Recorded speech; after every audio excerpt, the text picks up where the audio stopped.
Assalamualaikum warahmatullahi wabarakatuh. Alhamdulillah, alhamdulillah khalaqal mauta wal hayata liyabluwakum ayyukum ahsanu amala wa la ja'ala rasulahu bil huda wa dinil haqq wa din kulli wa kafa bil shahida wa kafa bil wakila al-abdu. Puji syukur kita panjatkan kepada Allah Subhanahu wa taala yang telah melimpahkan nikmat kepada kita iman Islam sehingga kita bisa berkumpul di masjid yang mulia ini, Masjid Jami' Qaryat Ibad. Mudah-mudahan puasa kita di Ramadan yang keempat ini, ketiga, malam keempat, diterima oleh Allah Subhanahu wa taala. Salawat dan salam selalu kita aturkan kepada baginda kita Nabi Muhammad SAW, serta para keluarga, sahabat dan orang-orang yang senantiasa mencintai Islam hingga yang akhir. Jamaah yang dimuliakan oleh Allah Subhanahu wa taala, dalam waktu yang singkat ini izinkan kami untuk menyampaikan kultum. Ya, walaupun kultum itu artinya kuliah terserah untuk, tapi kita dibatasi waktu, nggak masalah. Untuk melihat, kami akan coba, Fakir akan coba untuk sama-sama membahas tema tentang hikmah puasa yang diamanahkan oleh pengurus. Bismillahirrahmanirrahim. Jemaah yang dimuliakan oleh Allah Subhanahu wa taala, hikmah puasa, kalau kita bicara hikmah itu tentu luas sekali ya. Kalau bicara hukum itu cuma satu aspek, tapi kalau udah bicara hikmah itu kuliah semuanya. Jadi kalau bicara hikmah itu syariah itu luar biasa, banyak yang kita dapatkan dari puasa. Ayatnya jelas. Ya alladzina amanu kutiba alaikumusiyam kama kutiba alal ladzina min qablikum la'allakum tattaqun. Kita enggak usah bingung hikmah puasa itu apa sih? Hikmah puasa itu sederhana, takwa. Sederhana yang takwa. Para ulama yang menyebut takwa itu dengan huruf sederhana. Ada ta, qaf, waw dan ya. Ta-nya itu walaupun harus ziyadah dalam bahasa Arab, tapi ta-nya itu nanti punya makna tersendiri. Qaf juga, wa juga dan ya juga. Takwa. Takwa apa sih? Takwa kayaknya sesuatu yang sifatnya abstrak. Tapi kalau kita terjemahkan para ulama sederhana pada waktu yang singkat, pertama taknya itu tawadu. Jamaah yang dimuliakan Allah Subhanahu wa taala, dia merasa bahwa kita yang berada di sini adalah hamba-hamba yang dimuliakan oleh Allah Subhanahu wa taala dan pasti diterima oleh Allah Subhanahu wa taala puasanya, belum tentu. Dan pernah merasa bangga dengan amal-amal yang pernah kita lakukan. Kalau dalam surat Al-Baqarah 28, alladzina amanu wa hajaru walladzina jahadu fi sabilillah ulaika yarjuna rahmatullah. Ingat, ini bulan rahmat, Allah punya rahmat. Siapapun kalau Allah sudah kasih rahmat, ya, baik yang salat tarawih, salat isya di sini, yang di luar yang sedang berjuang jihad fisabilillah untuk anak dan istri mencari rezekinya halal, tentu mereka juga dapat rahmat. Jadi puasa ini menyadarkan kita bagaimana saudara-saudara kita, bagaimana ketika kita puasa itu kita rasakan lapar. Kita baru lapar sehari 2 hari udah lalu. Saudara kita di Palestina, saudara kita yang di luar setiap hari Ramadan nggak makan, nggak minum, betapa sedih mereka. Itulah kepekaan yang harus kita punya dari takwa itu. Takwa itu harus punya sense of belonging, kepekaan sosial. Lihat orang ada kesusahan, ada rasa sense kita kepekaan. Yang bodo amat, tetangga kelaparan kita bodo amat, kita makan enak. Dunia itu cuma sementara, laparnya 12 jam. Tapi ketika kita minum sedikit air seteguk aja, sama korma udah kenyang, itulah dunia kita. Jadi kita gak usah sombong jadi manusia. Pada tahun setelah 5 Ramadan pernah menjadi orang yang angkuh di muka bumi dan kalian berjalan di muka bumi ini dengan rasa bangga dan angkuh. Apa sih amal kita kalau nggak Allah kasih rahmat dengan yang Allah berikan kepada kita? Rahmat itu apa? Ada seorang bertanya, ya Adi, kenapa dia makannya enak? Kita buka puasa cuma pakai tempe. Wahai anak sahabat, semua itu dari Allah. Kalau kau katakan ada sikaya dari sedikit, tentu Allah akan mengatakan Allah itu nggak adil. Ya Adi, karena kenapa? Kok ada yang makan enak kita enggak? Bukan begitu cara kita berpikir. Jamaah yang dimulai Allah Subhanahu wa taala. Sekarang anak kecil bikin seperti itu, anak muda juga seperti itu. Maka kita harus khawatir. Kita coba rendahkan diri kita, tawadu untuk menjadi orang-orang yang Allah akan derajatnya dengan ketawaduan kita, rendah hati. Karena kenapa? Allah nggak suka sama orang yang sombong. Ciri orang sombong sederhana, batarul haq wa ghamtun nas. Menolak kebenaran. Kalau yang nyampe kebenaran itu budak atau orang di bawah dia kelasnya dia terima. Oh, nggak bisa begitu. Dia ilmunya baru seberapa. Oh, dia orang miskin, dia bisa terima. Itu sejati sombong seperti itu, Pak. Batarul haq, kebenaran itu ditolak. Padahal itu benar. Walaupun nas merendahkan manusia. Inna akramakum indallahi semua yang ada di sini sama di sisi Allah Subhanahu wa taala. Yang di luar juga sedang beribadah, yang di dalam juga beribadah. Jadi yang harus bersyukur dengan ibadah yang kita lakukan saat ini, karena boleh jadi belum tentu ibadah kita diterima. Ilmu juga jangan pernah disombongkan karena belum tentu diamalkan, dan amal juga jangan disombongkan karena belum tentu kita ikhlas. Inna akhwafa ma'rufun bisirul asghar, yang paling Rasul lakukan dari semua amalan adalah apa, Pak? Sirul asghar, riya. Buka puasa, racing. Nih bisa, pada bisa nggak bawaan sama enaknya. Nanti akan muncul dari sifat kedua dari puasa itu, apa yang disebut qanaah. Ibu-ibu agak berat kalau dibilang dengan qanaah. Qanaah artinya apa? Merasa cukup. Bagaimana bisa cukup Pak? Ekonomi kayak gini, Bapak suruh kita cukup qanaah? Gak bisa.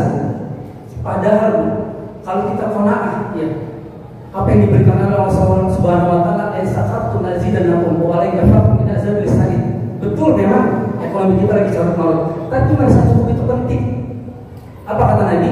Sesungguhnya laisa ghina minal ard. Bukan kekayaan itu dengan banyak harta, walakin ghina fitnas, kekayaan jiwa. Banyak orang kaya itu sebenarnya kaya hatinya, bukan kaya hartanya. Maka dalam bulan puasa ini kita harus menjadi orang yang merasa cukup, walaupun kondisi kita dalam kondisi yang berat. Kita coba untuk menjadi orang yang qanaah, merasa cukup. Jadi puasa itu merasakan ketika kita buka, kita coba, oh ternyata dengan buka kayak gini cukup kok, nggak perlu makan yang banyak berat, makan yang banyak cukup. Ternyata hidup itu simpel kok. Ada sebuah ungkapan yang indah dari salah satu ulama, Al-Junaid Al-Baghdadi. Makanan terbaik itu apa sih? Makanan terbaik itu adalah filju. Ketika kita lapar, kemudian kita makan itu seteguk air sama kurma atau goreng sedikit udah kenyang. Itulah dunia. Maka kita harus merasa cukup. Perbedaan sekali dan sedikit adalah masalah rasa, masalah hati, qalbu. Ya, kalau dibilang qanaah itu berat Pak, ya memang berat. Karena kenapa? Nabi juga seperti itu. Nabi mengajarkan seperti itu. Tadi pertama tawadu, yang kedua qanaah, merasa cukup. Ya. Ada ungkapan dari salah satu syekh yang bernama Syekh Mutawalli Syarawi. Beliau mengatakan seperti ini. Iza ra'aita ghaniyan fi biladil muslimin, apabila kalian lihat orang kaya yang 7 turunan dari miskin fi biladil muslimin, dalam negeri seorang muslim, fa'lam, ketahuilah, inna hunaka, sesungguhnya di dalam itu fakir, saraka fakir, telah dicuri harta orang-orang miskin, malah di dalamnya. Maka jemaah yang dimuliakan oleh Allah Subhanahu Wa Taala, apa yang bisa kita harapkan sekarang? Apa yang diharapkan oleh anak-anak muda yang sekarang lagi viral, sekarang pengen kabur aja dulu deh, kerja di luar negeri, di dalam susah gitu. Apa yang mereka harapkan? Cuma Allah. Bagi bapak-bapak, ibu-ibu, anak muda, remaja, pemuda dan pemudi, nggak usah galau. Kita punya Allah kok. Walaupun ekonomi kita lagi gelap nih, kayaknya lagi gelap, tapi kita punya Allah Subhanahu Wa Taala yang memberikan kepada kita kekuatan. Saya ada suatu hadis yang saya yakin itu kuat sekali maknanya buat kehidupan saya. Man kharaja, ya, man kharaja ini zulli maksiat, barang siapa yang mereka keluar dari hinanya kemaksiatan, ila izzatul ta'ah, kepada kemuliaan taat kepada Allah, maka Allah katakan nafullah min ghairi ma, Allah akan beri dia kekayaan tidak dengan harta. Wa yadahu bighairi jundi, dan dia akan diberikan pasukan, dia diberikan kekuasaan tanpa pasukan. Kemudian dia diberikan apa namanya, wa azzahu bighairi asir, dia diberikan kepemimpinan tanpa pendukung. Itu ada di falsafah Jawa. Falsafah Jawa itu ada yang bilang sugi tanpa bondo, bighairi tanpa aji. Ternyata falsafahnya dari hadis itu. Jangan dimulai oleh Allah Subhanahu Wa Taala. Tadi yang pertama takwa, tawadu, yang kedua qanaah. Nah ini yang berat, warok. Jamaah yang dimulai oleh Allah Subhanahu Wa Taala. Di bulan puasa kita nggak boleh makan yang halal. Bayangin, yang halal aja nggak boleh. Minum nggak boleh yang halal. Nanti pas buka baru boleh. Hikmahnya apa? Agar kita tuh perhatikan dalam kehidupan kita halal dan haramnya pendapatan kita. Al halalu bayyin wal haramu bayyin wa bainahuma mutasyabihat. Wa inna katsirun minan nas la ya'lamuha. Tapi banyak orang yang tahu tentang masalah subhat. Di negeri ini luar biasa Pak.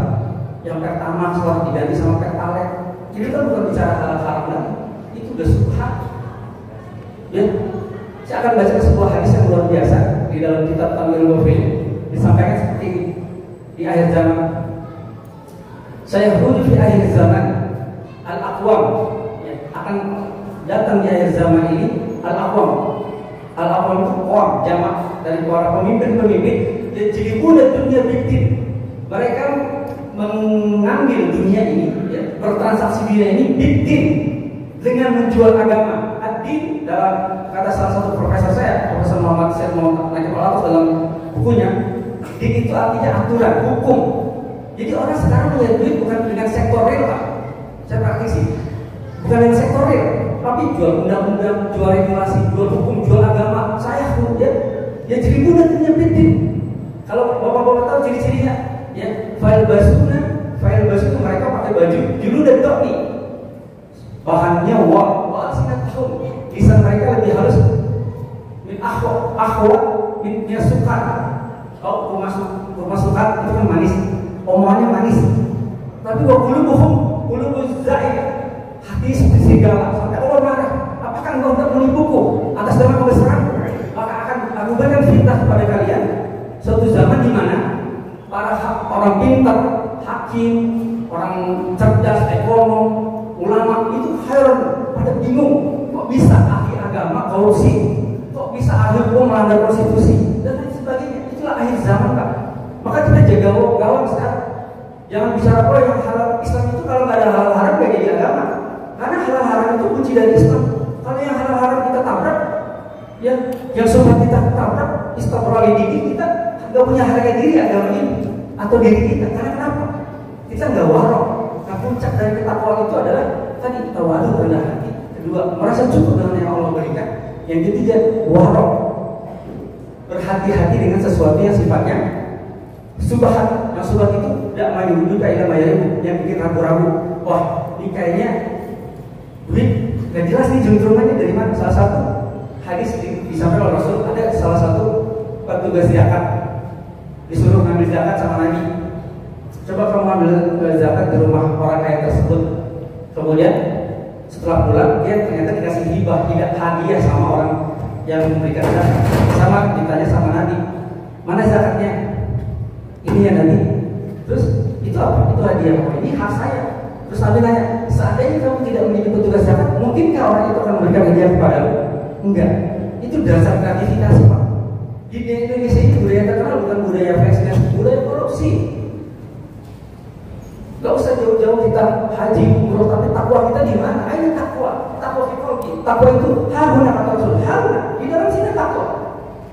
Tidak akrabakum bil aswaq, yang paling mulia di antara kalian adalah yang bertakwa.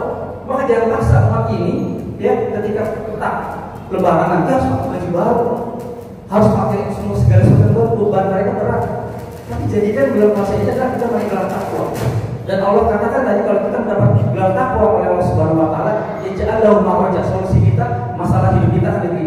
Yarzuqna haitsu la yahtasib, rezeki akan dikasih sama Allah Subhanahu Wa Taala. Ekonomi sekarang lagi sangat kuat. Rebutan dengan para oligarki, kapitalis dan sebagainya. Kita cuma bersama sama Allah. Ekonomi holistik, ekonomi syariah, kita cuma ganti sama Allah Subhanahu Wa Taala. Bapak bisa bayangkan ekonomi sekarang. Kalau kita nggak pelajari dengan benar-benar, mungkin banyak orang yang terkapar kelaparan.